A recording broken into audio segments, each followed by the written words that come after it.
Friends, Telangana BRS కీలక నేత కేటీఆర్కు బిగుస్తున్న ఉచ్చు. ఊహించని బిగ్ షాక్ అంటూ వార్తలు అయితే వస్తున్నాయండి. ఆ వివరాలు అనేది వీడియో రూపంలో తెలుస్తున్నాయి. వీడియో స్కిప్ చేయకుండా ఎండ్ వరకు చూడండి. కంప్లీట్ ఇన్ఫర్మేషన్ అయితే అర్థమవుతుంది. చాలా మంది వీడియోస్ వస్తున్నారు కానీ సబ్స్క్రైబ్ చేసుకోండి. దయచేసి ఛానల్ సబ్స్క్రైబ్ చేసుకోండి. లైక్ చేయడం మర్చిపోతున్నారు. లైక్ చేయండి. ఈ వీడియోను అందరికీ ఇన్ఫర్మేషన్ షేర్ చేయండి. ఫ్రెండ్స్, వివరాలు కనుక వచ్చినట్లయితే మంత్రి కేటీఆర్ పై మొదటి కేసు.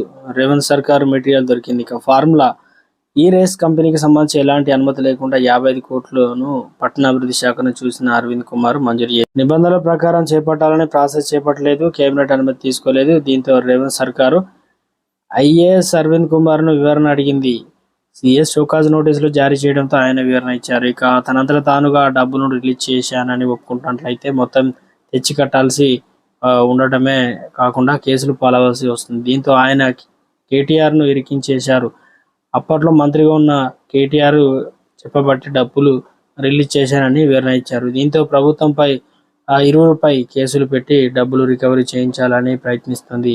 ఇందుకోసం న్యాయ సలహాలు కూడా తీసుకుంటున్నాం. ఆర్థిక శాఖ అనుమతి లేకుండా ప్రభుత్వ ఖజానా నుంచి ఏజెన్సీకి డబ్బులు విడుదల చేయడం నేరం అవుతుంది. ఈ క్రమంలోనే కేబినెట్ ఆమోదం లేకుండా అగ్రిమెంట్లు కుదుర్చుకున్న అధికారుల నుంచి కానీ మంత్రుల నుంచి కానీ డబ్బులు రికవరీ చేయాలని ఆలోచిస్తున్నారు. ఇక బీఆర్ఎస్ ప్రభుత్వ హయాంలో కేటీఆర్, అరవింద్ కుమార్, సీఎం రేవంత్ రెడ్డి పలు అవినీతి ఆరోపణలు చేశారు. ఇక రేవంత్ రెడ్డి ఓఆర్ఆర్ అగ్రిమెంట్ విషయంలో కోర్టు కేసులు కూడా వేశారు. ఇక ఫార్ములా ఈ కేసు వీరిద్దరు కలిసి దొరికిపోవడం రేవంత్ సర్కారు వెతకపోయిన తీగ కాలికి తగినట్లు వాదన వినిపిస్తూ ఉంది. మొత్తానికి తెలంగాణలో బీఆర్ఎస్ ప్రభుత్వం కేటీఆర్ గతంలో ఉన్నప్పుడే మంత్రి చెప్తేనే చేశాను, ఇవి ఒక ప్రొసీజర్ ప్రకారం ఆర్డర్ ప్రకారం రాలేదు. ఒకవేళ అలా వచ్చిందంటే మాత్రం అధికారి 60 కోట్ల రూపాయలు అయితే కట్టాల్సి వస్తుంది. కాబట్టి కేటీఆర్ పేరును ఇరికించేశారు. దీనిపైన న్యాయ సలహాలు కూడా తీసుకుంటున్నారు.